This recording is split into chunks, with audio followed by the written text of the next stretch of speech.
آج کے اس جائزے میں ہم تاریخ کے ایک نہایت اہم واقعے پر روشنی ڈالیں گے، یعنی غزوہ خیبر۔ یہ کوئی عام سی جنگ نہیں تھی، بلکہ ایک ایسی تاریخی فتح تھی جس نے اس وقت کے سیاسی اور جغرافیائی نقشے کو ہمیشہ کے لیے بدل کر رکھ دیا۔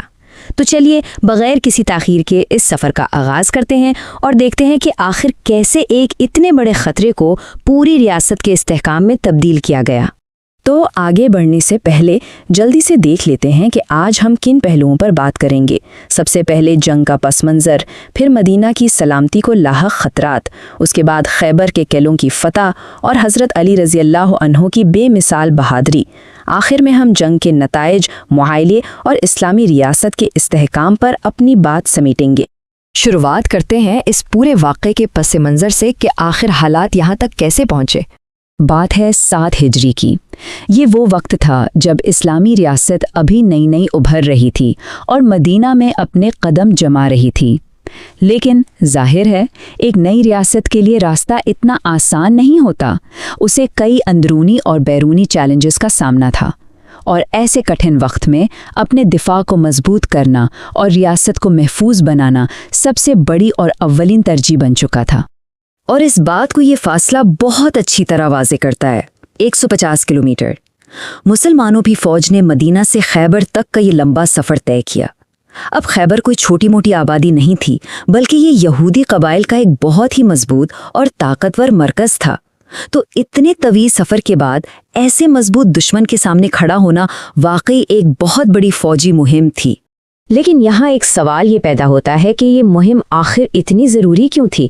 مدینہ کی سلامتی کو اصل خطرہ کیا تھا؟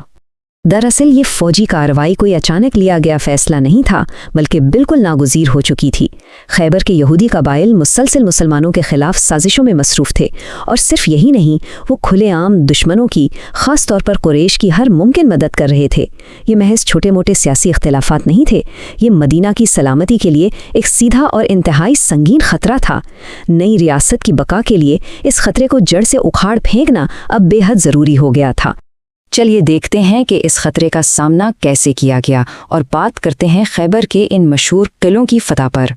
نبی کریم صلی اللہ علیہ وسلم کی قیادت میں جو اسلامی فوج اس مہم کے لیے نکلی، اس میں تقریباً 1600 صحابہ کرام شامل تھے۔ اب دیکھا جائے تو یہ کوئی بہت بڑی فوج نہیں تھی، لیکن ہاں، یہ ایک انتہائی منظم، پختہ اور ایک عظیم مقصد کے لیے پرعزم فورس ضرور تھی۔ آگے بڑھتے ہیں اور دیکھتے ہیں کہ یہ مہم کیسے شدت اختیار کرتی ہے۔ خیبر میں صرف ایک نہیں بلکہ کئی قلعے اور مضبوط ٹھکانے تھے۔ ان کو ایک ہی ساتھ فتح کرنا ناممکن تھا۔ ان بھاری قلعہ بند ٹھکانوں کو ایک بہترین حکمت عملی کے تحت ایک ایک کر کے فتح کیا گیا، یہاں تک کہ اسلامی فوج اس مشہور اور سنگین ترین قلعے تک پہنچی جسے قلعہ قموس کہا جاتا تھا۔ یہ قلعہ اپنی مضبوطی اور اونچائی میں بے مثال مانا جاتا تھا، اور اسے گرانا واقعی ایک مشکل ترین مرحلہ تھا۔ اور یہاں سے اس تاریخی واقعے کا ایک نہایت اہم اور جذباتی حصہ شروع ہوتا ہے، حضرت علی رضی اللہ عنہ کی بے مثال بہادری۔ اب اس حوالے کے بارے میں جو چیز سب سے زیادہ دلچسپ اور غور طلب ہے، وہ نبی کریم صلی اللہ علیہ وسلم کے ان الفاظ کی روحانی اہمیت ہے۔ آپ صلی اللہ علیہ وسلم نے فرمایا، کل میں جھنڈا ایسے شخص کو دوں گا جو اللہ اور اس کے رسول سے محبت کرتا ہے۔ اگر اس منظر کا تصور کیا جائے تو فوج میں موجود ہر شخص کے دل میں یہ خواہش مچل رہی تھی کہ کاش یہ عظیم روحانی اعزاز اسے مل جائے۔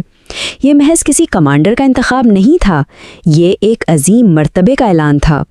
اور پھر اگلی صبح یہ عظیم پرچم حضرت علی رضی اللہ تعالیٰ عنہ کے ہاتھ میں دیا گیا، اور تاریخ آج بھی اس بات کی گواہ ہے کہ انہوں نے کس ناقابل یقین دلیری کے ساتھ اس ناقابل تسخیر قلعے پر حملہ کیا۔